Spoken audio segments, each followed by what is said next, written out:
Hi, it's me again with Corel tips and tricks. And somebody sent me a video and I took a screenshot. They want to know how they do this in Corel. This was done like in Photoshop. I'm going to take a rectangle, it just happens to be 28 inches. I am going to Control D and I'm going to make a duplicate. And I'm going to make that copy with my ratio locked 97%. And then I'm going to rotate it 2 degrees.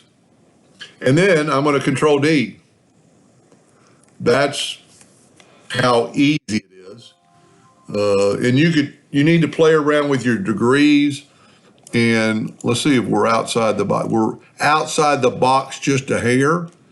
That might be a no-no, but you could fix that very easily because it will delete the virtual sigma delete key. There's another ways to do that, but if you did that on all 4 sides. And so this is a pretty cool graphic. Let's just see what it looks like if we filled it in.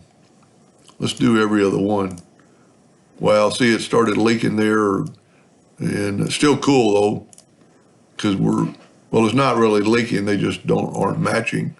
So if you did this, let me zoom in a little bit here. And I'm not saying he wants this done, but I always like playing around with something that looks pretty cool. Total different look. Now let's take this and right-click no outline. That's a pretty cool graphic. I don't like this.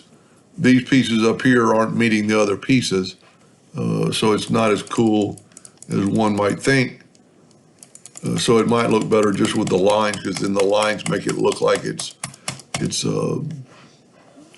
I was pretty impressed the way it actually forms a line. So you've kind of got to play around with that.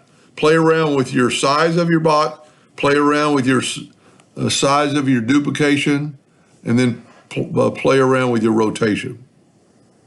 Anyway, I hope that helped him a little bit. Thank you for watching.